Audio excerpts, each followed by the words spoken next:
இறைவனுக்கு நன்றி. எல்லா மனசுமே ஒரு வெற்றிக்காக தான் ஏங்கி கிடக்குது. இந்த வெற்றி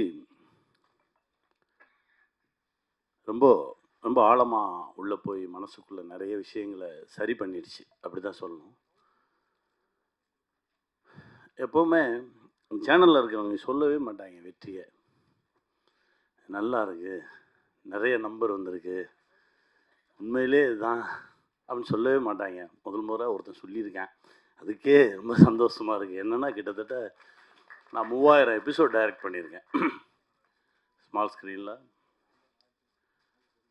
3000 எபிசோடும் வந்து வாலில் வெடி வச்ச மாதிரி தான் ஓடிக்கிட்டு இருப்போம். அப்போ வரைக்கும் இது ஜெயிச்சிருச்சுன்னு சொல்லவே மாட்டாங்க. இல்லை இன்னும் கொஞ்சம் இருந்திருக்கலாம், இன்னும் கொஞ்சம் மேலே போயிருக்கலாம், இப்படியே தான் பேசிக்கிட்டு இருப்பாங்க. ஒரே ஒருத்தன் மனசார இன்னைக்கு சொல்லியிருக்கான். ரொம்ப சந்தோஷமாக இருக்குது. முழுக்க முழுக்க கௌசிக் மேலே வச்ச நம்பிக்கை தான் இந்த படைப்பு. என்னன்னா கௌசிக் வந்து ஒரு 10 நிமிஷம் தான் இந்த படைப்பை பற்றி சொன்னார். சர்ரா தம்பி, எனக்கு நாளைக்கு இல்லை நாளை கழித்து எப்போ ரெடி ஆகுதோ எனக்கு ஸ்கிரிப்ட் அனுப்பிச்சிருங்க, நான் ஒரு வாட்டி படிச்சிடுறேன் அப்படின்னு. இப்போ வரைக்கும் அனுப்பலை. அண்ணே 4 எபிசோட் ரெடியாக இருக்குண்ணே, இந்த மீதி 2 வந்தோடனே உங்களுக்கு நான் அனுப்பிச்சிடுவேன். இதையே சொல்லிக்கிட்டு இருந்தாங்க. ஒரு முறை நம்பிட்டோம்னா அதுக்கப்புறம் கண்ணை மூடிட்டு பின்னாடி போயிடணும். அங்கே போயிட்டு ஒரு சமயக்காரன் தான் இருக்கணும். அப்போ தான் அந்த சமையல் நல்லாயிருக்கும்.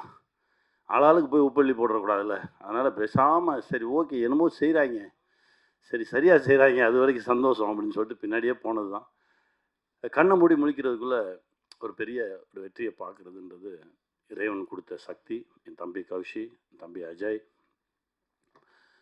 நவீன், இன்னும் இதில் உழைச்ச கே சார், எல்லாருக்குமே இந்த வெற்றியில் பங்கு இருக்குது. அந்த குட்டியோண்டு லென்ஸ் வச்சு பார்த்த அந்த சார் அவ்வளோ ஆழமாக மனசில் பதிஞ்சிருந்தார். அவர் தான் கதையோட டேர்னிங் பாயிண்ட்டே.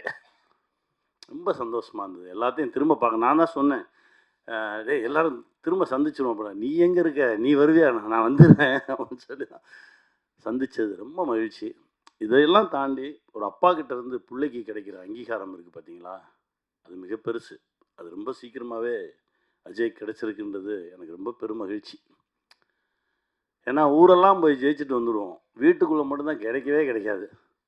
அந்த லுக்கே ஒரு மாதிரி இருக்கும். அனுபவிச்சிருக்கியா? எனக்கு எப்படி தெரியும் இதை பற்றினா, நம்ம அப்பான்னு ஒரு படம் பண்ணும்போது பெரிய பெரிய ஆளுமைகளை அவங்க அப்பாவை பற்றி பேச சொல்லி கேட்டேன், நீங்கள் பேசுங்க.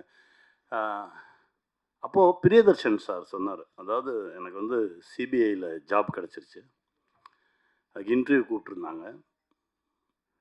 அந்த இன்டர்வியூ போகிற அன்னைக்கு தான் இங்கே பாசில் சார்கிட்ட அசிஸ்டன்ட் டைரக்டராக ஒர்க் பண்ண வர சொல்லியிருந்தாங்க. ஸோ அந்த இன்டர்வியூக்கு போகிற பேப்பர் எடுத்து தலையணை கவருக்குள்ளே வச்சுட்டு நான் இங்கே போயிட்டேன். ஒரு வாரம் நான் ஒர்க் பண்ணிக்கிட்டு இருக்கேன். திடீர்னு ஒரு நாள் எங்கள் அப்பா வந்து வெளியில் உட்காந்துருந்தார். அந்த இன்டர்வியூ போனியா அப்படின்னு கேட்டார். இல்லை அது போனேன் வந்தேன் அப்படின்னு ஏதோ ஒன்று சொன்னேன். ஒன்றுமே பேசலை. அப்படியே நான் முறைச்சி பார்த்தாரு. இனிமேல் என் கூட பேசாத அப்படின்னு சொல்லிட்டு போயிட்டார். இதற்கு பிறகு கிட்டத்தட்ட 70 படம் டைரக்ட் பண்ணியாச்சு. ஊரே கொண்டாடுது. ஆனால் அப்பா மட்டும் பேச மாட்டேன்றார். ஸ்டேட் அவார்ட்ஸ் வருது, பேசலை. தேசிய விருதுகள் வருது, பேசலை. கடைசி பத்மஸ்ரீ விருது வாங்குறாரு. வாங்கிட்டு வீட்டுக்கு போகும்போது அதே அப்பா, சாரிடா, நீ சரியான வழியை தான் தேர்ந்தெடுத்திருக்க அப்படின்னு சொல்லி தோளில் தட்டி கொடுத்தாராம். இது நடக்கிறதுக்கு 30 வருஷம் ஆச்சு அப்படின்னு.